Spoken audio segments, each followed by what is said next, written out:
Lundi 2 octobre 2023, Mbote, na bino nyonso esika bozali, Congolais ya ngambo na ngambo, Congolais ya motindo na motindo, bato nyonso bazwa République démocratique du Congo comme seconde patrie pour na bango, topesi bino Mbote. Lundi 2 octobre 2023, à quelques jours, à presque 2 mois, il y a tenu l'élection en décembre 2023, bandeko. Bakit électoraux et comment qui mokola jeudi na Kinshasa. Bokoma na niveau a kondima ke élection ezali. Bakit électoraux et comment qui jeudi. Donc tango za ko ima yeba ke élection ezali. Mais bandeko yo pe boza ba candidat to lembi bandeko boza ba candidat to lembi. Chaque jour bakwa ko soit na 5 à 20 groupes. Eza ba groupe na ba numéro ba candidat neti nga personnellement na lembi bino na nepsi bino ke na ko voter bino nyo so na bonga za ka moto lukunga na députation na voter ka mutu moko so boko tinga na plus de 20 groupes chaque jour plus de 20 groupes donc téléphone et lembi campagne boko sala ngoko na te ngai na zaka na voix moko boluka batu na terrain botika makambana bande ko ba jouer c'est peu baza ba candidat il est temps botika mboti ya ko prester il est temps botika ko prester bo se comporter le quoi politique. Soko leki topesi maboko le to soutenir bino boza ebele mais bino soto soutenir bino il est temps botia ko prester botika la place qu'on a casquette ya politique pour to éviter que bakangi journaliste moko aza candidat mikolo to ça la campagne ko luka to so bi to so luka to libérer candidat to so luka to libérer journaliste to luka to libérer politique to so luka to libérer journaliste donc bande ko ba journaliste baza ba candidat to pesi bino makasi pour le kimuntu azali candidat na ngambo ya changu danuke fula na ngambo lukunga zulu ndeko zulu Gilles Boulembe wa munene wa takabela mama puta boy ala candidat na funa Paul Tosu aza candidat à députation provinciale na Masina Patrick Lokala na funa lukunga nani susu wa journaliste donc kabande ko bangwana Travers Rusaki na lukunga pe ndeko nani komo nzaka nani komo zokima donc bande ko journaliste bozali ba candidat Mikolo pour se comporter en homme politique pour ce qu'il m'a bien comme lui a évité de défendre nan de défendre politique de défendre journaliste. Merci beaucoup et ça nenge à ma bête probable annonce il y a candidat de poids candidature d'ailleurs mokolo ya lelo le docteur Mukwege l'homme qui répare les femmes à déjà na Kinshasa ko za lelo liboso ya ba panzi sango est-ce qu'il a déposé candidature dans to ko la toye ba boyebi ke ba pesa 160 millions moko et pas bande ko ba kongola ka pona ye alobaka la nuit porte conseil 3e semaine yango eleki la nuit porte conseil peut-être lelo ko yebisa biso ndenga zolala nzamba pesi conseil sera ko déposer lelo total yango Martin Fayulu ngambo na ye annonce ki moko la samedi qui a déposé candidature na ye le 4 octobre bi de annonce wana sali polémique makasi pour batumusu bakanisi que Martin Fayulu cette décision et que na ndenga malamu te pour akozala seul candidat na katia famille père regroupement politique na yepo na niveau provincial pe na niveau national bandeko bazala ka zinga na Martin Fayulu ba déposer candidature na bangote est-ce que logique moko ya malabu to komeka mwa moke ko beta pe lisonango congrès extraordinaire ya bandeko ya union sacrée ba poni Félix Tshisekedi comme président comme candidat président de la République na ngambo la ba français ba pesa nga photo wana photo ya bandeko ya union sacrée ba poni Félix Tshisekedi comme candidat na présidentielle il y a le 20 décembre na compte na bango soko taliba oza MLC Francis Bewana Jean-Pierre Bemba na commune na MLCT za la makambo ya union sacrée bandeko ya union sacrée soko talibango président j'ai pitié pour le président de la République. Autant Joseph Kabila est là qui a 15 bonnes personnes, autant aujourd'hui Félix Tshisekedi n'a peut-être pas 3 bonnes personnes autour de lui. Et le Roni ni bosa na balade ba chemise à pembe français. Et le Roni ni bosa na chef de l'État. Et le Roni ni bosa na chef de l'État. Nenge boke wana na union sacrée. Mutu moko taza candidat na liste ya union sacrée pour union sacrée yebanite. Ezala cop na bino bosala. Ce qui le fait c'est que dans 8 ans, même discours contre Kabila. Est-ce que Bati Lukomo, tu vas accepter de soutenir un Félix Tshisekedi non président sénateur à vie? Parce que tu n'as pas été capable de soutenir Kabila sénateur à vie. Est-ce que tu seras en mesure de soutenir Félix Tshisekedi sénateur à vie? Est-ce que Jean-Pierre Bemba va accepter de soutenir la vision de Félix Tshisekedi mais sénateur à vie? Azak président, Azaka Moutoumoro siège na yene et quand on a Kabila la Sénat, mais à chaque jour, Jean-Pierre Bemba continue de soutenir. Tout le monde a dit ça. Est-ce que Mbosso Kodampuango va soutenir Félix Tshisekedi sénateur à vie? Otika président Vanda. Président, si vous avez un deuxième mandat, batato nazo mona na kosa so bango confiance te. Pardon. Parce que na discours moko boye, ce discours ma beso bébé ça na bilenge, o ka bilenge o être du bon côté de l'histoire. Ils ont été du bon côté de l'histoire avec Kabila. Qu'est-ce qu'ils n'ont pas dit de Kabila après? Lobby bakoloba tala makambo belo autour de Félix Tshisekedi. Heureusement, le président Makamona Bango, parce qu'il y a un stade, le président Sapaki Bango, il y a un chapiteau, il y a un palais du peuple, le président Sapé Bango, quel est le Makamona? Heureusement, il y a un Makamona Bango. Autant la Bango na musique. Est-ce que Sam Malukonde, président, vous voyez vraiment un Sam Malukonde, vous soutenez son président Sam Malukonde? Déjà, il va laisser la politique sur le président. Soit ensuite une élection. Sam Malukonde, c'est qui politique? À contre sa politique, il y a un couille pour sa politique. Ce qu'on a ajouté dans l'élection, ça me reconnaît dans sa politique. Bon, ce qu'on a vu dans Bango, Bango va tomber parce que ma casse, au non, au diffamé, au non, parquet, au non, au QI, au non, et puis c'est comme Baraket, et comme il boit, et son mon âge. La personne ma casse, c'est Mike Moukeba Inkoso. Oh, ça fait 4 mois depuis qu'ils sont détenus. 4 mois que tu as la réponse, il y a cour constitutionnelle, la requête, Mike Moukeba Inkoso. La PSIO Makasi et Lombe Mobali, Azaro c'est la requête, il y a cour constitutionnelle, la réponse, il y a requête dans la cour constitutionnelle, monsieur le président de la République. Et c'est, Mike Moukeba a bimaté le rôle de prisonnier à régime. Non. Quel est ce péché au Mike Moukeba? C'est la requête dans la cour constitutionnelle et la difficulté à quoi il y a. Le souma Mike Moukeba est ça nini. Sur la émission Moko Moukeba est dans la makala sa fois libre. Les soumou ya Mike Moukeba eza ni na pesio makasi Mike Moukeba ikoso candidat député na niveau national la circonscription ya Lukungo moment voulu to rebattre campagne effectivement pour nayo parce que après constat on se rendre compte que Kinshasa ozalaki meilleur parmi bango ozalaki meilleur ils ont préféré batambola na ba jeep aminene bazwa mbongo bazwa ba crédit baseka yo Moukeba za na l'autre côté jeep la kaka tambola na bango melelo Nzamba longisi yo tala bango bakokanga ba député provincial na ba parcelle na ba jeep wana ndenge bakokanga bango na ba banque bazalaki indexé mbala liboso to côté na thématique bazalaki indexé mbala liboso.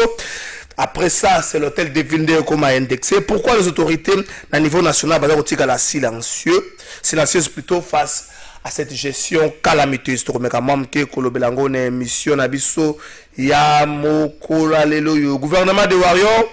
Est-ce qu'un échec de gestion, est-ce qu'un manque de vision pour la bateau, oyo, qui ba révélation, en torme à Mosolo, en Boka, ndengeni les alliés gérer, qui ba dépassement, boyo qui peut makanisi pour la bango, ya kotia Mosolo pour l'intérêt général, ya Mboka toko vendre lango na émission na biso, ya mokola lelo nangambo opposition. Adolphe Mouzito Foumou pas déposé candidature na ye mokolo ya samedi, Francis Beya déposé candidature mokolo ya samedi. Est-ce que l'opposition va le langage moko pour être basé la candidature moko ou encore basé le discours où l'opposition c'est en 2011 tout sentiré Kabila na sima Kabila gogola ka bango fimbo ya mokolo ko banda de tienti seke di tina motasuka ya opposition Kabila gogola ka bango pour enda longa ka mapodami.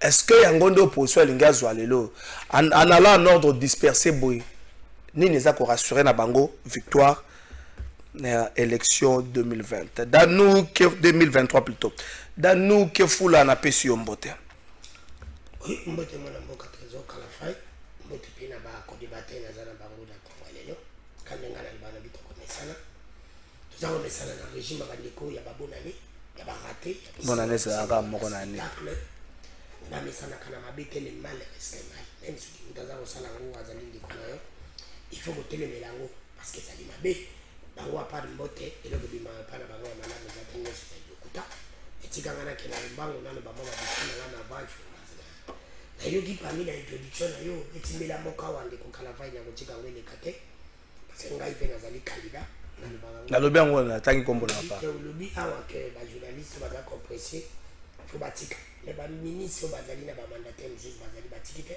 ba komeli bango de ça ba komeli bango mais batikite toyebi ke totika kana un mois journaliste atiki yo moko lobi mabe soki eza mabe na lobi mabe soki eza mabe non jurisprudence oyo kolinga komema ngo na niko te esalama depuis kala oh mais bantu non ndeko totika biloko wana ngai na lobi boye ngai na lobi langa ba valeur il fallait poser un peu journaliste kalati au terminal na miso ngaba la ingénieur bazali ba candidat ti le goût bazali ko so lo basala eza malamu mais ça la malamu pourquoi tu veux nous dire donc yo siko ozo kota posa na logique ya mabe to kota posa na logique ya malamu pourquoi cause la journaliste ba lisaka bato ozo kota oza na logique ya malamu to na logique ya mabe non quand la faille moi Dani qui fout là je ne peux pas laisser passer ça dans le bible oui pourquoi cause la journaliste présenta eza musala ngati la bonne d'attendre dans classe na un mois pour pédiser ngai la katika mais pourquoi les journalistes ne pas candidature et ça n'est pas tout ça dans combien de députés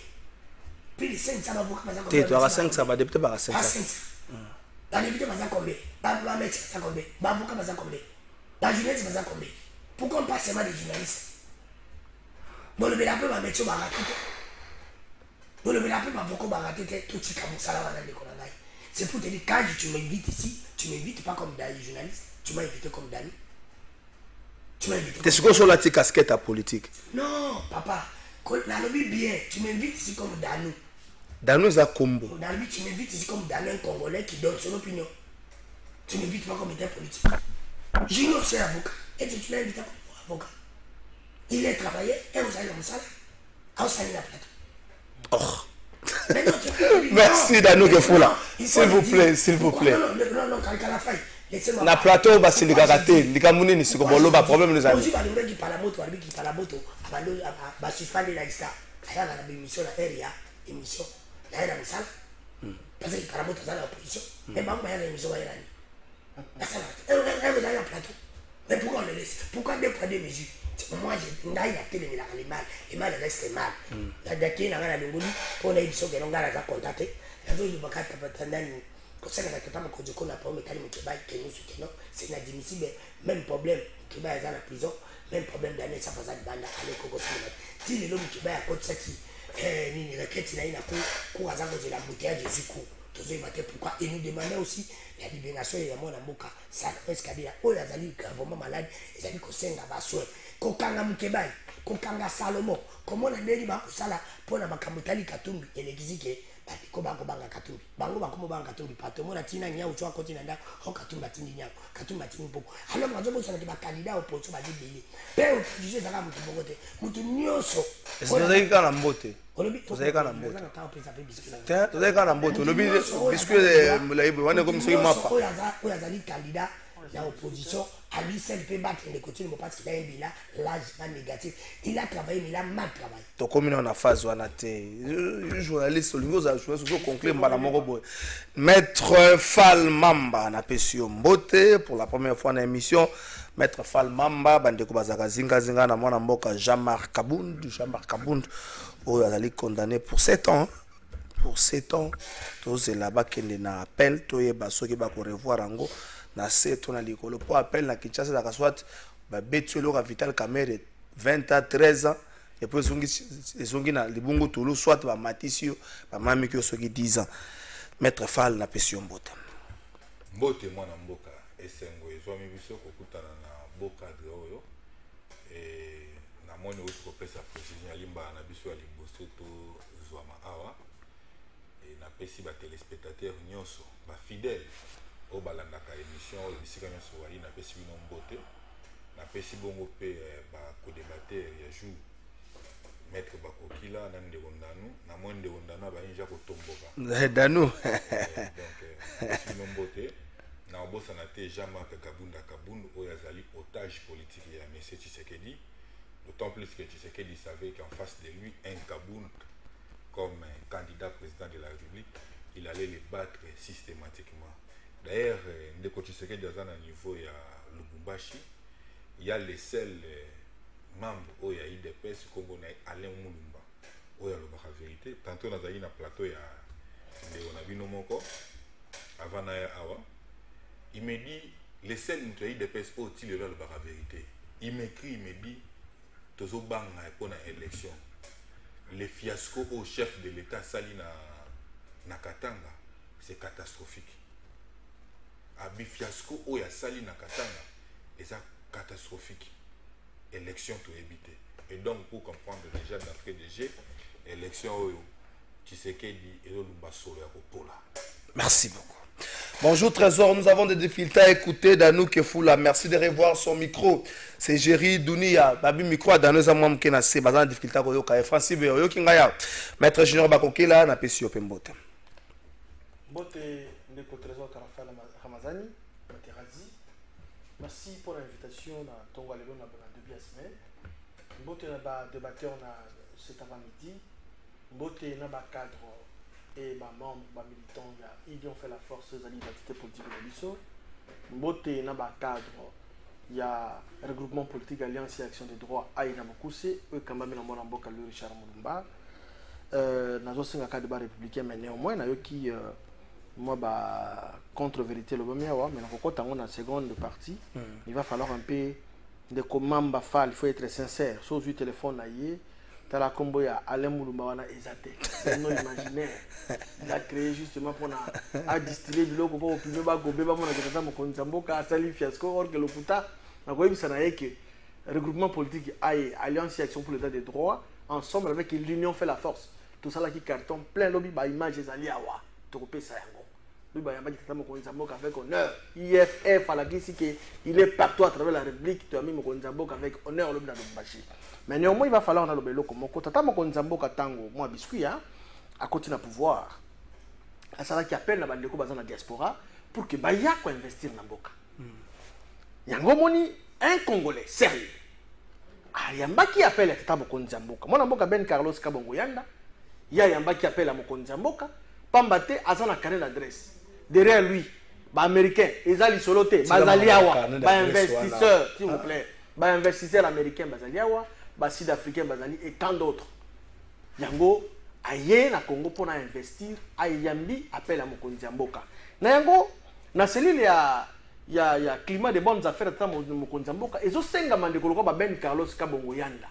Au moment où nous parlons le lundi, azoami na Bukavu na Goma, akendaki na conseiller spécial na M. Denis Oslov pour que ba kende ko lancer ba société na ville ya Goma. Mais également ba projet zali. On a intensifier pour qu'on ça ba emploi na Congolais d'ici là na Sidou Bangi ba kozo bimseli bazo créer usine ya société à cimenterie mais également na Kassai. Donc ce sont des gens pareils ba koza là tout autour la chef de l'état pour que ba booster pour que ba Congolais ba misala malonga pour que ba accompagner effectivement investissement na kati ya mboka. Mwana mboka Ben Carlos Kabongo Yanda, félicitations, chapeau banayo. Merci beaucoup. Ah, Junior Bakokela. En tout cas, ta polémique là, bango na mokuse chef de l'État Félix Tshisekedi Francis Beya azalaki akomaki na Lubumbashi mokola lobi na fin ya journée Félix Tshisekedi wana ya mbamaki pa ya bandeko ya mbamaki pa ya premier ministre ya mbamaki pa ya gouverneur au Katanga vice premier ministre ministre économie Vital Kamerhe pe azalaki na sika yango chef de l'État azalaki na lo akomaki na Lubumbashi sika pilelo a lancé des travaux pour inaugurer misala mususu oye ici esili débat autour de qui est populaire qui ne l'est pas qui est populaire qui ne l'est pas ezangonga tozana ngote toke na ba élection nous il faut la comprendre que toke na ba élection qui est populaire qui ne l'est pas c'est pas le moment toke mbango na ba élection avant na bango toke na régie totale à Dos Ndombasi pe candidat madame soutenir Denis Mukwege à Dos Ndombasi nazo luke makasi auti dans libanda mboka toke na régie tolanda. Chaque année, la Journée internationale de la paix est célébrée dans le monde entier le 21 septembre. L'Assemblée générale des Nations unies a institué cette journée consacrée au renforcement des idéaux de paix en observant 24 heures de non-violence et de cessez-le-feu. Le thème de cette année est Action en faveur de la paix, nos ambitions pour les objectifs mondiaux. L'honorable député national Ados Ndombassi, élu de la FUNA, et M. Jimmy Pezo ont représenté la RDC au Peace Talk de Geneva, cette organisation tenue au Palais des Nations à Genève. Une structure qui regorge en son sein le représentant de plusieurs pays pour évoquer des questions liées à la paix caractérisées par des moments d'échange, témoignages, la musique autour de la paix. À cet effet, les députés nationaux Ados Ndombassi regrettent que la RDC ne soit pas vraiment représentée à ce genre de forum où chaque pays plaide pour sa cause. En outre, il a dénoncé l'attitude de 2 poids 2 mesures et l'indifférence de la communauté internationale face à l'agression de la RDC par ses différents voisins, dont le Rwanda, depuis plusieurs décennies. Aujourd'hui, je suis à Genève, au Palais des Nations Unies, pour célébrer bien sûr la journée de la paix mondiale. Nous sommes réunis dans une salle où j'ai vu plusieurs nationalités être représentées par des personnes qui ont parlé en termes de témoignages de leur pays. Il y a eu des représentants du Burkina Faso, du Soudan, de la Somalie, bref, tous les pays qui sont touchés par certaines guerres. Mon seul petit regret, c'est que la République démocratique du Congo n'a pas pu, bien sûr, présenter son problème. Et j'espère que dans les années qui suivront, la RDC pourra aussi participer à ce genre de forums qui sont très importants. Aujourd'hui, le monde entier dénonce l'agression russe par rapport à l'Ukraine, mais je souhaiterais aussi que le monde entier sache que la République démocratique du Congo est attaquée, est agressée par ses voisins. Ça va faire plus de 25 ans que le Rwanda, l'Ouganda, le Burundi ont déstabilisé l'Est du pays. Et je pense que le monde ne peut pas continuer à faire semblant. Des millions de Congolais ont perdu la vie. 10 millions de Congolais, c'est trop, c'est presque un génocide. Donc ce que nous voulons aujourd'hui, c'est que la communauté internationale arrête de faire semblant et qu'il puisse réellement tirer, bien sûr, les oreilles de tous ces agresseurs. Mais j'aimerais dire aussi à notre gouvernement que la paix, elle se gagne. La paix, ce n'est pas une romance. La paix, ce n'est pas une poésie. Pour avoir la paix, il faut se battre. Et donc, nous, en tant que Congolais, nous devons nous battre pour avoir une paix durable en République démocratique du Congo. Il s'est de noter que, avant cela, l'honorable Ados Ndombassi et M. Jimmy Pezo ont été reçus par Mme Toreli Chironi, responsable de la section des affaires politiques et des partenariats de la Direction générale Office des Nations Unies à Genève en Suisse. Leurs échanges ont tourné autour de questions politiques, sécuritaires, mais aussi le rôle de l'ONU en RDC.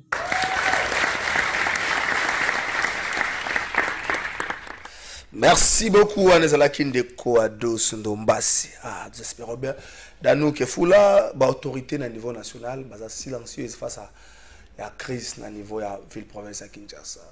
Hôtel de ville indexé. Avant ça, l'Assemblée provinciale des indexé. C'est vrai que même document que indexé depuis mars du Jésus Benedum Bote bobo ya répété du Jésus aya ko benga ngao na sima ba bengi ngayo zolo bela ngai mabe na belo mabe tende ko nanga siko sali. Le mal dans ça ba tozo mona ba kino ba bosani bango ba autorité ba vandi calme à niveau national ba zo kipete ba problème au sole kana Kinshasa. Est-ce que ba kino ba za ba orphelin Merci ndeko mopandisa ngo kala fai na ndeko pesi ngai opportunité ya kolobela sujet wana mais balobaka mingi ndeko dani ke fula c'est la haine bandi baka bato union sacrée bandi baka bato te nazo soutenir ndeko oyo Ben Carlos Kabongo Yanda oyo ndeko bakokela lobi c'est monsieur que je ne connais pas ni de près ni de loin mais namoni ba entreprise asali ngao da kanza kazaki na pouvoir azali na union sacrée na kanza ko tazaki ami ba conseiller mais il n'est pas totalement conjokolo, ce sont les gens encouragés au Bayena na investisseurs pour l'intérêt en Boka. Ngadi a engagé plus de 50 Congolais à soutenir. Même à 10, ce sont les gens encouragés parce que par côté ça chômage de Ben Carlos Kabongo Yanda. Ba tupé au kitsa bango ba impo yango wana. Ba po ba kontra biloko wana po biloko pesa la bien. Voilà les ali makambo il faut que soutenir encore kolobela. Kala fai makambo toko yana Kinshasa te sa tolobela pour ma courant na kuluna na insali bito za la ville province ya Kinshasa. Là c'est une compétence yango bila. Je kokona godem poi to ba disi sina gouvernement national parce que ça m'a le kondo to tanga kombo baba ya le baba lui n'est pas le président comme ça le baba yo karaté lui n'est pas lui n'est pas politique ça m'a le kondo il est qui il est affairiste il est gens qui sont venus là-bas par accident Il faut peser ma mon ailleurs. Bon, c'est une fraction. Est-ce que c'est une fraction? Yo loba on répond parce que l'autre il est parmi mes avocats, c'est une fraction je retire. D'abord il y a ça. C'est pas par accident. Mais il était là ministre il y a sport à Salani parcours. On était là Nigeria. Il faut que le babo solo. La ville pour de Kinshasa c'est mal géré. On commence à suivre des combos sanitaires ba de entreprise na biso ba na problème. Oh il ba sala ka on na ba pas libanais pas ba indien bazandeni. Ba futa mande de ko kala. Tala ba indien ba nyoka. O kete pa ba wara. Ba nyoka ba. O kete ba ndiko na biso ba teka biso ba mabende na Gambe na gnini na bayaka. Bani joga ba nyoka ba Congolais. Bayaka musala eni basiga eni. Oji ba ne ba na biso Paris foot. Ba zo ko chambo mbele pourcentage mukie. Mutasimi mbongo mbele pa moto za mukie. Bani ba beta Paris foot. Parce que souffrir. Oji ba ndiko na biso ba moto. Pour en compte la ville qu'à la faille et comme ils sont là moto moko là mon gilet ya mon amboka fati beto ba kontisio. O ba ni d'abord. Ba na moto mtu ba ko. Bo kanga ba na moto ndile bo kanga ba M23. Tala ne ba ko. Là c'est ville province à Kinshasa. On dit pour ma transport, partant la somme à Monique à la fois, là, tu bien bonné, bah, mon élinguerum qui tu as beaucoup d'argent. Taxi. Taxi, tu vas rater, la moto prix, va rater. C'est vite pour mettre ça qui ça. Mais pourquoi va conduire à niveau national va vendre mais va conduire parce que va côté la intérêt là-bas. La ville province de Kinshasa va gérer la COP. On dit que bisous tous les bateaux, tous les 3 personnes vont tenir la Kangobila depuis très longtemps. On a une kodani qui fout la Gauthier Sénamon à Moukama qui Moukibai. Et tu vas dire que tu es le Godem pour un Ngobila. Tu vas dire que tu es ça. Ngobila va te mettre balai. Il y a le besoin pasteur Godem pour lui. Je me tendais que Ngobila travaille bien. Oui, mi balai. Il y a mis balai Zaki à Lingeti pour avoir rapport à Salaki à l'Okutamissine. À Lingeti, il y a un Lingeti, c'est un populiste. Au Tchalakim. À quelle la ville province à Kinshasa. Alors que Ngobila gère bien. Au moment où, à l'époque, là, Ngobila Zaki n'a pas adhéré à 20, ce qui a 23 mois. À foutre à Batouté. Inspecteur Boka Kanga ba compte. Alingeti a changé inspecteur Moussou a fongolé ba compte vie. La vie pour de qui ça. Bazo biloko ba bande le baba so ba bini ngobila. Mais bande ko nanga na yebisa bande ko ba mettre jingo ba kokela. Ba nga pa lokuta ba lo babo solo. Je suis ton avocat. Elle va aller sur la bike ngobila travailler surtout ni baba lobini ngobila sale lengisa. Il a 6 km on a bingobila. Ale ba fati beto. Mais ceux qui simbité ba lobi ngobila. Mais il peut ça ko simbate. Ceux qui ba lobi que ngobila mal gérer la ville. C'est pour te dire que la Kinshasa est la salité. Merci beaucoup. Ce qui Kinshasa est la salité, c'est pour dire que tu as mon conjoint la ville pour de Kinshasa, à un bilan négatif. Parce qu'il faut le babo solo. Parce que le baba comme va plaît, autre le baba au plaît, il y a Gatumbi partout plaît. Attends, c'est ça qui plaît. Docteur Moukoga, ça lui plaît. C'est pour te dire que tout le monde t'entend mon conjoint la vampiaque. Merci. Quand on appelle que non, opposition plaît, avec ma carte, ça va plaît. C'est pour te dire que non, du Konangaï, tout le baba va plaît, t'es pas. Oh, bah, pleure, tout le monde n'est pas la tombe. Pleure, tout le monde n'est pas ses sangs. Pleure, le monde n'est pas Mukwege. C'est pour te dire que le policier est prêt à combattre des côtés, des côtés, le bazar, va flatter. La ville province de Kinshasa, je ne cite pas ici. Le problème, la ville province de Kinshasa, ils allaient bosser dans l'IDPS. Parce qu'ils sont allés parmi 40. Ils ont cité, vous avez 30 secondes. Parmi 44 députés, l'IDPS en a 13. 12. 12, oui. L'IDPS en a 12. 12 ans, ils ont la majorité presque. Tu as sangani na député à MLC, à sangani na député à Kétine Kibai, Bazali na bango, 5 députés à bango, au Bangi Bosolo, pour ne pas que Sangobila. Et ils allons prompter. Parce que la dynamique question de Kokalafai, et on vous a demandé, la dynamique Ngobila, pas député de Bessabate. Merci beaucoup. Si vous avez Bazali Moussa Baouni, parce que Ngobila, j'ai coco. J'ai coco peut te rattraper à cause de la dynamique Ngobila. Merci. Le ministre intérieur, il y a intérieur. Peter Kazali. Merci beaucoup. Ce sont les gens qui ont Ngobila. Merci. La ville province de Kinshasa ne mérite pas gouverner comme Ngobila. Il est vice comme Jekoko. Même président comme Godin. Merci beaucoup. Junior Bakokela. Pourquoi, au niveau national, l'autorité va être silencieuse? Bon, merci beaucoup de votre trésor Kalafé Ramazani. Moi, je crois que OEBI, la loi sur la libre administration de province, chaque province a une autonomie. Les mesures au ministre intérieur, plus qu'on a la province, ne sont pas sur Kinshasa. Déjà, le gouverneur avait envoyé les ministres avec ça à Israël. Je crois que tu te rappelleras. Tu te rappelles plutôt dans la phrase. Merci beaucoup, j'en arrive. Pour une fois, nous sommes d'accord, peut-être pour la première fois dans nous, par rapport à ce qui se passe dans la ville-province à Kinshasa. On ne peut pas cautionner le mal. Mais c'est la grande mabété. Dans les cas de plateau, on a décrié l'incompétence de Ngobila Gentini. Oyo, ils allaient baser, gestion ils allaient baser dans le populisme, bamonangai, baimbangai. Or, au fond, le monsieur ne fait rien. Dans tout le temps, la semaine qui venait de s'achever ici, mais la ville, l'hôtel de ville, ainsi que la personne de Jean-Tini Ngobila, ils ont mis à l'index de la Banque centrale. Donc, ils ont accédé à un financement dans la banque privée AOT. Ezali Sony. Depuis que la ville-province de Kinshasa a existé, tout ça, le gouverneur, tout le monde a fait à génie ville-province de Kinshasa, le coin Ngobila. Mais l'ensemble provincial a été indexé. Je n'arrive. Donc, on m'a dit qu'il y a un deal entre les deux institutions au niveau de la province pour que les Zoba Bakinois. Parce que Kinshasa, le privé cop na bango. L'autre, n'a pas entré à FCC, l'autre n'a pas entré à FCC. Rappelez-vous que Ngobila Zala qui désignait la FCC, hein, comme on connaît la ville province de Kinshasa. Mais le comble est que les députés provinciaux, Bazo Sala est l'autre côté. Le rôle bâtiment qui n'a pas légiférer, n'a pas contrôler l'exécutif. Bazo Sala est l'autre côté. Et on se pose la question, est-ce que token ne connaît pas Yanani? Les députés provinciaux, Bazawana, n'a pas de dynamique, quelque chose comme ça. Et puis, la stratégie, au tête de Ngobila Sala, les députés provinciaux, ils sont ministres. Les suppléants, ils sont l'Assemblée provinciale. Donc, ceux qui ont créé un mouvement que va bouger le gouverneur, il y a un ministre provincial qui sont là. Il y a un niveau de l'Assemblée, bango bakozonga ba chômeur. Si ko ba suppléant bazobanga bazonga ba chômeur. Yango bakoma lokola basi, moye basala eloko ezate. Yango tolobi ke tokanga ka motem. Tokosala pene nini. Les élections se pointent à l'horizon, je crois dans 2 mois on ira aux élections. Rapidement, il faut fermer parenthèse à Ngobila na ba député provinciaux. Je demande au Kinois s'il vous plaît.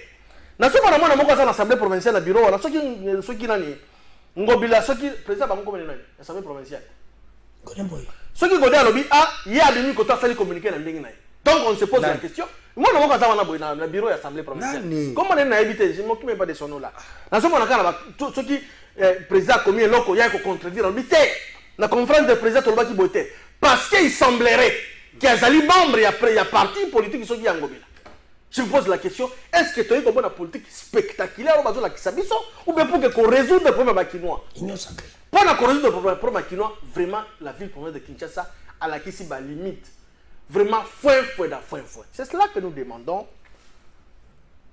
Na CENI, na processus de nous déjà ma bonhomie, toke na lombangu, pour rapidement fermer parenthèse la ville province de Kinshasa, Ngobila, Akende, Assemblée, aucun député provincial à Vous êtes d'accord avec ceux qui disent que na Kinshasa, 5 chefs de l'État échoués na Kinshasa, ville province de Kinshasa? Mais parce que Bassouni on connaît Kinshasa, c'est la province Équateur, province à Lualaba, province il y a Okatanga, il y a Lomami, etc.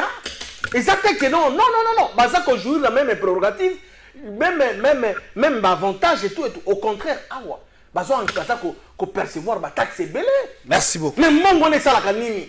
Merci, Maître Fall. La belle je conclue en disant la belle 3 fois. Ngobila, Yebela. Merci, Nakaso Kolongosa Loga Jibo Bakisambaka, le suprême. Maître Fall, pourquoi l'autorité à niveau national silencieuse face à cette crise? Maître Junior Lobby, le principe à séparation, libre administration, mais tu as sanate que malaise est qui na nord, qui na sud Kivu. Le ministère intérieur a intervenu plusieurs fois. Et dans la province de Yamani, le ministère intérieur a intervenu. On se rappellera encore, il y a Congo central, le ministère intérieur a intervenu. Pourquoi dans Kinshasa, le ministère intérieur a intervenu? Alors, mais quand même pas côté Zolona. Merci beaucoup, Mopansango. Na lingité a flatté de Kondanu, denga bandaki pour la première fois, naza pour yo. De Kondanu a pas colombe à foutangulo na mon côté. Pour écolekate, ba Congomani na côté le melayo. Na ce pays na motu na utu kotuna. Maître Fall Ogolimbi Sangai, moi Mouké, ndeko na précisé Mouké, na yoka que ce qui est ministre intérieur, il y a gouvernement central. A ça ko sanctionner Ngobilate parce que cabinet na yezali cabinet d'avocat, il y a ville province à Kinshasa. Allez-y comprendre. Merci beaucoup. J'aurais appris, mais la confirmé. Merci pour l'appréciation. Ok.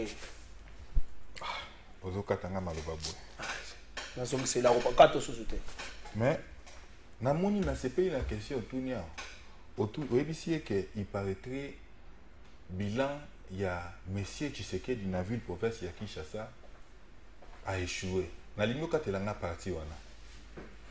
Ndeko bakoki la andimi. Alobi effectivement a échoué. Katelanga pardon. Na sengi na nani? Na lobingo bila. Yoka. Je pesa d'accord. Na lobingo bila. Na régie. Na katelanga parti wana. Je précise bien. Na lobingo na kokomanga na otile lo yango. Aza ko des choses de na kotine na pe na ba groupe nyonso. Communicateur ya union sacrée. À reconnaître que M. Tshisekedi a échoué bilan dans la ville province de Kinshasa. Na sengi na régie ba okate na parti wana na otine le pe na otine na ba groupe nyonso. Na sali promesse. Na za ko avancer. Ce qui ne Tshisekedi, ce qui ville province de Kinshasa, Ngobila a échoué. Na za ko informer pe na Mbujimai, gouverneur na Mbujimai pas échoué. C'est faux. Parce que Babandé Kosenga déjà départ na. Moi j'étais à Mbujimai. Gouverneur il y a ville province il y a Kanang. Na province, voilà. Merci. Na province il y a Kanang. A échoué. Kanang za Kasai. Kasai central. Et ça Kasai central. Tout ça la Kasai na Kasai central. C'est le lobby Kanang. Ce que tu as fait. Tika no bon à perdre fil d'idée. Mais quand on discipline. Nazo battre là. OK. Nous on a na ba émotion na plateau. OK. Ce que il na partout. Donc, le gouverneur, il y a la province Nyonso. Ils ont échoué lamentablement. À part Fifi Masuka, ils ont vivre dans le populisme. Ce qui le gouverneur Nyonso a échoué. Mais par quel bateau magique? Mais c'est ce qui est qu'on réussit dans le mandat. C'est inadmissible. Je vais y revenir. Tout ça, on a dossier pour ville province de Kinshasa. D'abord ça. Tout ça, c'est Charles Mbutamutu. On est ministre, il y a ministre provincial, il y a enseignement. Telle est mise en place. Na permutation au réseau ça na niveau ya ba établissement. Ba chef d'établissement. Ba fi ACP. Ah bon? Non. Donc pose à l'aise pour ça. Na le pose la chef d'établissement aux à l'aise na ville province ya Kinshasa. Charles Mbutamutu il faut de la mutu ya ACP. Ba on se bazaki batu ya ACPT. Monsieur Soubake na ba retraite, monsieur Soubavandi bazali sans les établissements. Mais batu imaginez que vous avez la permutation ou bien vous avez la mise en place. Mutu aouti professeur to molakisi. Voilà ndenge to bande ko benga bango. Na kelasi ya 5e. Atikala kozolata si numéraire était. Mais Moutouana comme chef d'établissement. A comme mamoko directeur. Moutouana a outi na 3e. Azaya kotangi sa mola ki sina kelasi ya 3e. Azalata si numéraire était. Azalata otoko benga sous-directeur était. Ou bien directeur adjoint. Mais Moutouana comme mamoko directeur. Ne va permutation là mise en place. On de Charles Mbutamutu, à un niveau d'établissement, ministre provincial. Pour contre, il y a Otokobeng ACP. Ça, c'est de 1. Deuxièmement, Charles Mbutamutu, en complicité, va installer Otokobeng tribalisme. N'a pas mis en place au niveau provincial. Pose la chef d'établissement. Va faire le critérium. Azamutu Nabiso, Mounukutuba. Mounukutuba, Ngeve. Nous sommes chef d'établissement. Je vous dis des choses vraies et vérifiables. Dans la ville province, il y a Kinshasa. Peut-être que choquer bino que stomaquer bino. Nde Congo Bila, a comment gouverner Ndengenini? Où pour night? Nde Congo Bila, comment gouverner par la volonté de M. Tshisekedi? C'est faux. Tu vas être très estomaqué dans l'émission. Vous allez très mal à l'aise. Lokuta. Ndeko Kalafay. À l'époque, quand vous jamais Kabunda basé pour ça la réunion pour élire Ndeko Batumona comme étant gouverneur, il y a ville province à Kinshasa. Je vous informe que Ndeko Tshisekedi biselé le Nangobila.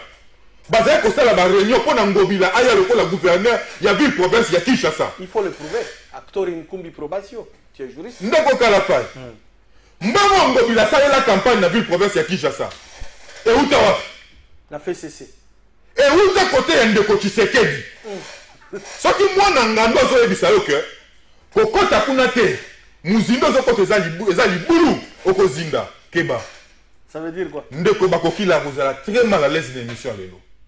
Et donc, allez-y comprendre que Ndeko Ngobila est gouverné par la volonté de messieurs Tshisekedi. Mais M. Ngobila n'est pas gouverné par la volonté. Il y a l'Assemblée provinciale. Non, c'est par la volonté de M. Tshisekedi. Zela. Yo ka buto kozana maloba. Ozana libabe, non seulement faut d'accord mais ça la te courir ou tiko katana. Donc faut kende na régie to sengelema moko avant que ba alimenter ba groupe pour automatique te. Merci to ke ngambo régie. Kinshasa, okoyoka bo déjà sna lobi o no ngai mbile za négatif. C'est ça positif, mais courir katani. To ke ngambo régie. Na banzi ba continuer ya ba règlement na biso ba lobi, on dit bien. Ezali consécration Kopona Medosali il y a Otombo na kombo ya Félix Antoine Tshisekedi Tshilombo comme candidat il y a ma famille politique na biso nyonso voilà AAP voilà AMSC voilà ADN voilà AE et puis voilà FP masanga nyonso ya politique et poni et pesi makasi epai ya mokonzi ya mboka ya lelo Félix Antoine Tshisekedi Tshilombo po apesa kombo na ye na maponami ya lobi awa le 20 décembre po tokoka kovote lisusu lokola président de la république totelemi biso banso na banda lelo na kokumba kombo na ye mpona deuxième mandat sans makasi ya bokitani ya lelo awa na showbiz ezali yango wana. Donc président de la République Félix Antoine Tshisekedi tozwi lisusu topesi lisusu makasi nguya toponi lisusu comme candidat na biso. C'est notre candidat unique ndenge balobi aza na adversaire te nganga ngona kobakisa aza na concurrent te. Le 20 décembre 2023, Fachi Azali koleka lisusu comme président de la République pour le deuxième mandat. Nous ekei kozala mais biso za bana Congo oza sur ete mokonzi ya mboka ndenge alakaki bana Congo nyonso akosalisa maponami maloba mokonzi yango toza kolanda mpe tozali kotosa lelo na banzi bakonzi nyonso ya barèglement na biso balobi olandi bien ezali consécration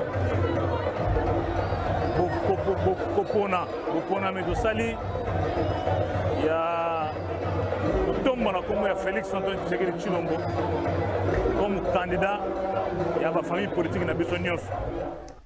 Merci Yohannes Alaki à tout Matubwana Nkuluki, président du parti politique Ingeta. Ça dit s'il y a des notables au Congo central, à tout politique à cause de tête, à tout Matubwana à cause de tête de série numéro 1. Il ne faut pas revenir aux oies.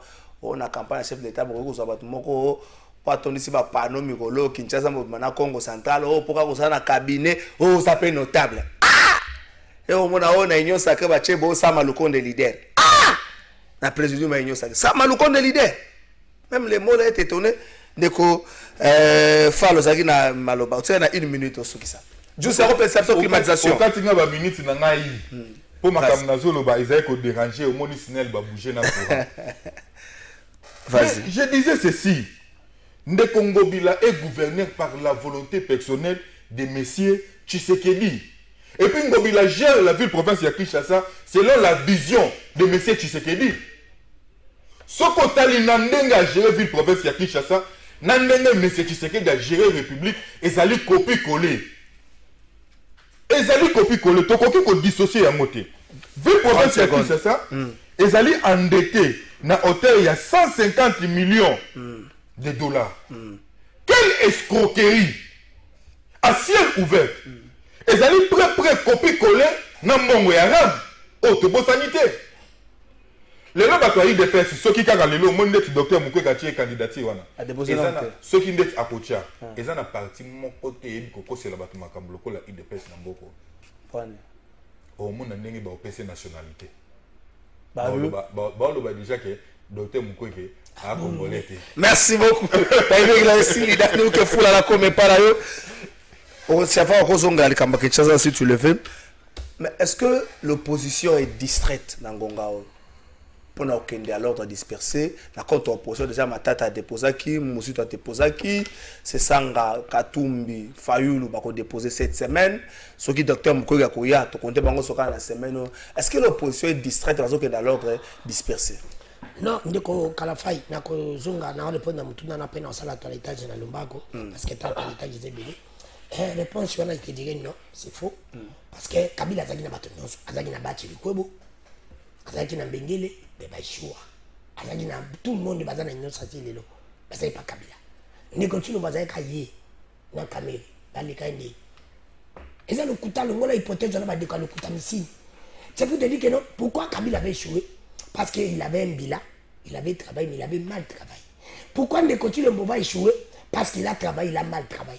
Ndeko Tshilombo va voter quand il a bénéfice des doutes. On n'a pas dit ce qu'il dit, a dit l'opposition, tu as pris ses chances. Même quand tu n'as pas voté, mais la commune a pris ses chances. Mais je ne dis pas que j'ai chance dans le match à Betty Mabé. Le gars a hypothèse, voilà. Moutou nyonso, si on a une élection sérieuse, quand les Congolais sont boy, c'est pour dire tricher. Est-ce que mec Junior fait la lola ya kaye Micha zongi la lola va faire la mission. Net zo ba na bi pour dire ça on a pas ma courant. Courant za mabele là c'est l'incompétence de monsieur Lucinde. Que ba no risque to kosi. Net zo ba to bi que ba fonctionner na Congo ba za sou na valete. Ba futa bo salama longa te so za fonctionner. Ba futa bo salama longa te to kosi. So ito ba ko le ba to le bi que no ba mettre ba na grève. Ba na salama longa te to kosi. Ba fonctionner ba za salama longa te. Ba chino ba nje ba nyoko na ba congolais tu bafuta bo salama lungate tokosi so ite bike mai ezate tokosi salite ezali na Kinshasa tokosi kulune ezali tokosi Ndeko Tshilombo kuti ba yebisa ngai na ngi de babo Ndeko Tshilombo kutaki ata et Dieu amène à 50 na 100 fois kitana 50 fois nino ba kutaki e mati ba kitisi oba nino ba kutaki na plus ana telemi ba kitisa bia fiante yo mona ngo ba bia za kasu yo mona bia za su yo za ba tangira la venu yo bia za tout raté na vie avec ça yo moko zatemo avec ça comment chanter le mot que na vie na mutuka avec ça oh biso va na vie ayebite o yebite to va na vie ayebite c'est pour que laissez-moi parler Ndeko c'est pour vous dire que Ndeko Junior va kokela ya kayeka la uti na la lola ya lebi azon est-ce que kuwe choke hizo que dato za na gombi que problème a kuwa na ville problème ya même tata moko jikolo ngala yipese ba proposition.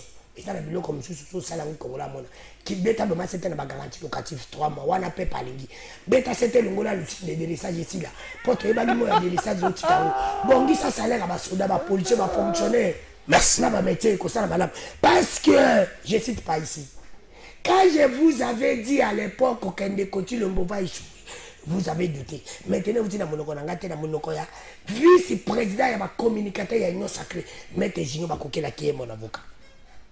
Mettez Junior Bakokela à vous, dans le plateau de la télévision, que Tata Mokonzi Kolo a échoué dans Kinshasa. Parce que Ngobila a échoué. Mais tout ça, on a 26 provinces. Il ne faut pas me dire que Fifi Masuaku, ce qui m'a dit, bon, elle était comme Masuka. Ce qui m'a dit, elle a reçu. Non. Moi, a dit, Fifi Masuaku. Masuka. Comme tu veux, a dit 48%. A bibi le premier na derrière avec chèque. Bangonyo a dit le premier que 70%.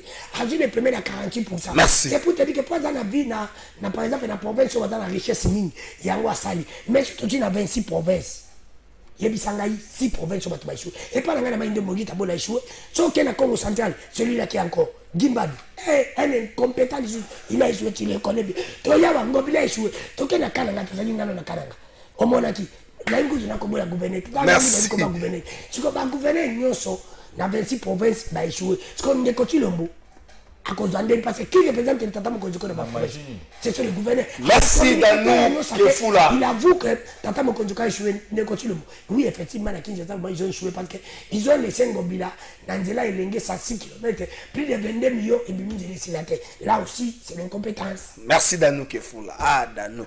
Maître Junior, est-ce que Félix Tshisekedi a souffert dans la même mot Kabila souffert qui dans ce que tali lobby le lenge bato basali au président union sacré basali congrès beaucoup de gens vous diront que du déjà vu Bazaroula, Pakola, Tata Mokoze, Kolo Mafuta, il n'y a rien de sérieux comme Manakati Nabango. Ces gens ici, je ne vois pas Bahati Félix Tshisekedi Azate, président Zapemene. Je ne vois pas Jean-Pierre Bemba, on a Batunga été. Que Félix Tshisekedi Azate, président Zanasimane. Est-ce que Félix Tshisekedi a souffert dans le Makamo, Mamo Kabila Zako souffrir là? C'est-à-dire que ça n'a pas Oyo, non seulement Balingi, Balingi Congo, mais Balingi de Mosola Congo. Non seulement plaidoyer par rapport à timing. Vous voyez, tu vas constater qu'il y a des opposants contre il faut aussi que la nation il faut la loba. Merci beaucoup. Vas-y, Botika non c'est que ça. Des allons abattre. La machine, la banque gâtée. En fait, c'est vrai, il va falloir d'abord na Makambo na qui va contre-vérité na plateau awa. Tata Mokonzamboka, le champion de la République, reste égal à lui-même. Tata Mokonzamboka, la koyebisa na ba Congolais, s'il te plaît. Tata Mokonzamboka, au moment où nous parlons, azana un espace Grand Katanga. Accueilli d'abord Lelo, à Kokende, pour le lancement et la construction de pont na pont Loapula. Vous avez corrélé sur la zone. Côté à Kasenga. Tu vas comment pour na ba ebiango. S'il te plaît. Au-delà wana à Kosala ba inauguration ba ouvrage belé na Katanga. Et puis en même temps à Kokena Lolaba. Et pas la championne. Maman Fifi Masuka. Saïni, une dame qui a prouvé de quoi elle est capable parmi les hommes. Oya Salim Sala, ou même Dano atangi comme on est na plateau bandimi, et la femme Mamba atangi comme on est na plateau bandimi. Fifi Masuka a fait un travail remarquable. Oyo, mi ba de belé ba ko sala ngote. Kamo Konzamboka a kei ko inaugurer ba ouvrage belé na Lualaba. Na Kolwezi grâce ya savoir-faire ya maman Fifi Masuka Saïni, on a tombé na boki les fleurs et que cette maman a prouvé de quoi elle est capable. Nazongiawa. C'est bien beau, ngana critique. C'est ça la différence. Nous l'union sacrée place Mabé Zali Tolobaka. To décriaka comment Ngobilaza ko gérer ville na ba intention na ye na ba nim na ye. Ce n'est pas normal.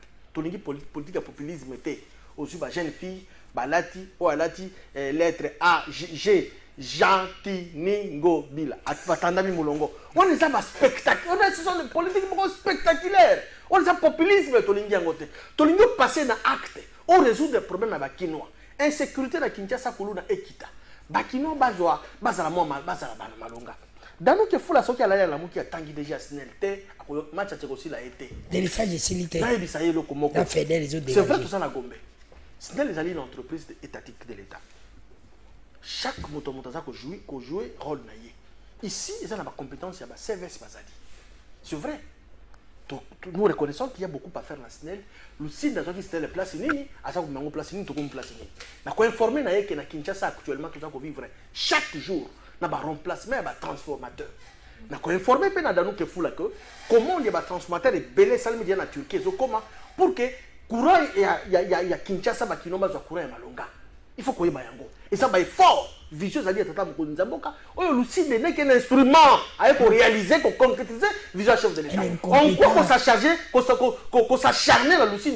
Moi je t'informe que micro baladeur n'a sur le canal national, Bastel va bien quand il mon Maria. C'est elle qui a la vision, on a besoin à répondre ce qu'on a moto na ngai bakokela. Ndeko omoni Tata Mokonzamboka, c'est vrai. On a rappelé la semaine passée. L'Ungomba politique n'a pas soit alliance avec son président des droits, tout ça là qui matinée politique, congrès extraordinaire plutôt, na showbiz. On peut pas to voter qui, to plébisciter qui à l'unanimité, Tata Mokonzamboka comme notre candidat en 2023. Il y a un repère dans la lobby, l'union sacrée, bah topé bah vandi bah lobby que non, Tata Tshisekedi, il y a un candidat à l'union sacrée. C'est une bonne chose. Vous voyez Moutoulouko la modeste bâti le Kwebo, sans flatterie. Partout dans Tambolaka. C'est quelqu'un qui aime le chef de l'État avec beaucoup d'honnêteté. Est-ce qu'on a besoin de son amour envers Félix Tshisekedi ou bien de travailler pour la nation? Mais justement, s'il y a de ceux-là qui travaillent pour le compte, il y a peu intérêt à peuple, conformément à la vision de Mokonzamboka, ils allaient d'abord modeste bâtir sans flatterie. Ces papas-là travaillent pour l'intérêt, il y a Congolais et pour l'intérêt du chef de l'État parce qu'il y a un lima. Et pas qu'on a poste de l'autre côté. Oh non, parce qu'autour de la question que ce gars qui a le pouvoir, est-ce qu'il va travailler?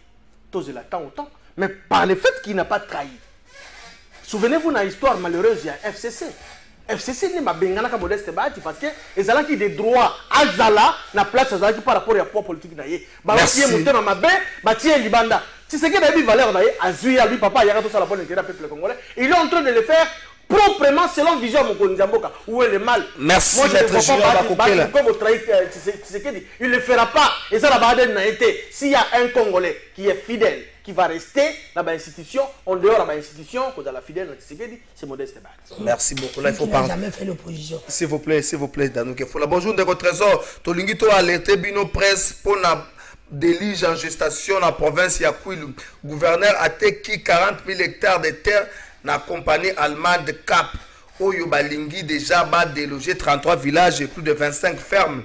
Donc à part conflit que yakana Kwamut, Mususu Yango wana en gestation. Tolingi to dénoncer Yango avant que les pires n'arrivent. Manatanga message abandi ko zate voda comme sérieux problème ba message comme nyo se komika siko. Donc ça bandi ko tanga émission pe comme na soka to ya ozanga ndenge ya ko sisa émission bandi ko bolimbi sangai ba réseau soko tuni bango oyo aka o plainte ndeko fall. Nous sommes en opposition. C'est vrai, dans nos lobbies, en 2018, Kabila avait tout avec qui est, à ce qu'il a battu opposition Ganyaki Ango, fait ce qu'il parce qu'il y a IDPS na INC Bakanyaki. Mais est-ce qu'il y a un environnement de ce qu'il est là? Opposition Azalana, ba candidat est belé à niveau de présidence. Bon, moi, ça déjà quoi affaiblir unité autour de Bango, peut disperser ma voix. Merci beaucoup, Mme Mboka. Pour tenir vraiment question, il y a Malam ou Mingi. Maintenant, pour ramasser en 2011, en 2006, le Seigneur Stoloba en 2006, Joseph Kabila a gagné l'élection. En face, il y a combien de candidats? En 2011, quand on a des tours en 2006, il y a une Bemba. Il y a une Bemba. Na fin, le Seigneur Stoloba que Kabila Salanini a gagné l'élection. On a troublé le cas. En 2011, Joseph Kabila a réduit le nombre de tours et comme il tourne encore. Bazaki n'a combien de candidats et réduisa qui chance était. Lucien Sotoloba qui a gagné l'élection et ça a pas fait. C'est comme pour vous dire quoi. Même Yon de Okafa, le peuple congolais sont au battre de Tshisekedi. Oh, Dieu me voit. Attendez le Congo Balwaka et il y a initié dans le bien. On a un problème. Au vu seulement, il y a bilan et M. Tshisekedi. Gestion de la reste publique. Ils allaient à confondre que na otoko benga ba réalisation isolée. Ndeko Tshisekedi a présenté un projet de société naïe basé sur le plan économique, sur le plan sécuritaire, sur le plan éducation, sur le plan santé. Ce qu'on a besoin de décortiquer, c'est axe par axe pour évoluer. N'importe quel communicateur, il y a union sacrée. À cause de la très mal à l'aise, il a mal à l'aise, on a défendre bilan plus que négatif. Il y a M. Tshisekedi. Il y a un congrès, un opportuniste politique. C'est faux. Vas-y, non, sécurisé. Vas-y. Tozana ndeko Bemba, ménopause politique. Tozana ndeko Kabuya, le CG le plus incompétent que IDPS n'a jamais connu. Tozana ndeko Mbosso, quelqu'un qui n'est pas même populaire dans la province. Les plus minoritaires dans la province de Mbosso, il n'a plus rien à donner. Il n'a jamais ménopause. Tozana ndeko Samalukon. La fiasco on de Tshisekedi a sali lobby tango akiti na niveau ya Katanga. Donc aux hommes que aux ali bande il y a bateau to ko benga bazu pays en état. Nous allons mobiliser notre population. Je vous dis, nous allons mobiliser notre population comme jamais. Je vous assure que si ce n'est pas par tricherie, parce que Ndeko Tshisekedi azana batunaye otobengi o ya cheli mutema. Ezakadima. Na cour constitutionnelle naïe. Ndebisika o ya cheli mutema. Parce que sachant que par voie à l'élection, il sera incapable de battre même des condamnés. Sauf qu'un candidat président de la République. Parce que tu sais qu'elle dit, c'est Ezali, oh moi je peux dire, Ezali erreur il y a parcours. Ndeko tu sais qu'elle disait erreur il y a parcours, tondimi yango to encaisser yango mais il faut te fermer parenthèse le plus vite que possible pour te faire avancer le pays. Merci. Mais une chose trop sûre, je vous dis que erreur tout ça qui a condamné de Tshisekedi. Nous avons mobilisé ma compatriote s'il vous plaît, dans nous 30 secondes, collègue 5 minutes, 30 secondes. Il faut pas tout valer la face. Non, il c'est le mot. Bah, dans tout cas, bazalakana chauffeur n'a recevé. Monsieur Moutou que ça lui accident. Dans le baka chauffeur n'est pas. Déjà taxi, bien Moutou kana. On se comprend. Attends la massoua. Tous alakana comment pour kumbi massoua là ba équipage. Mais ceux qui chauffeur ngombe talibanga ba le barande mukumbi na comme babe. Na Congo tozana mutu moko. Hier c'était Kabila les problèmes. Aujourd'hui les alliés de Kotilo. Et chaque union se trouve comme on a la Congo, tout le monde a ce ne sont pas des collaborateurs aujourd'hui. Parce que qui nomme des collaborateurs? 30 secondes avec Koki. Tata Mokodjoko lui-même qui a les problèmes. Ceux qui Congo, ceux qui ont l'élection. Ceux qui Congo, que Tata Mokodjoko la bongicité, assisté de l'essai, souffrant de même pays maté. Merci Danou Kefoula. Merci. J'ai conclu en disant ceci. Au moins, on a sur bande de la plateau, ça m'a fait ma donc, Congolais, si va comprendre déjà. Mais néanmoins, mon Andimounen, il y a vous les auditeurs, il y a plateau de vérité. Madame Cynthia Mputungo Touli, mon lat ici. Il y a un communicateur union sacré. Il y a donc, c'est pour te dire que d'ici là, tu as une élection.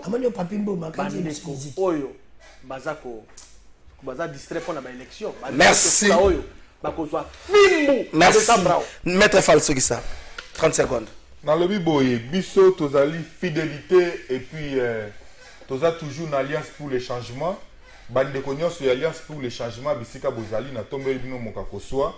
Ensemble, nous sommes plus déterminés pour que tout diriger Mboka Oyo. Merci. Jamais que Kabunda Bissika Zali, comme otage politique, il y a Messier Tshisekedi, na tombe Kaka, force. Merci beaucoup. S'il vous plaît. Nasuki, c'est émission. Par message à Bande Kozali et Belé à moyen temps, on a un téléphone en live. Est-ce que l'actuel commandant de la ville, province de Kinshasa, a été débordé par les événements? Parce que avant, il y a égal, après, il y a comme si la gestion de la ville. Koulou Nezakaka. Tu assistes à Koulou Namoko, s'il vous plaît. Tu assistes à Koulou Namoko, dans le stade de martyrs, match et Sili, le par a gagné, mais Koulou n'est Bundami. La police n'a pas été en mesure, il y a qu'on neutralisé par force. Est-ce que Zali système tende Zamabe? Est-ce que Azozwa Mosolo? Parce que le général Kassonga Lobaka Azwa Kambongo témoignage ça la Mosala Ezate. Est-ce que le général Blaise Azozwa Mosolo topé avant le général Kassongo est égal après le général Kassongo? C'est chaque jour dans un message il y a perte en vie humaine, agression, makambo belé. T'as nous na chango. Na chango police ça la mokine mo bakuna. T'as na chango mon général. Merci.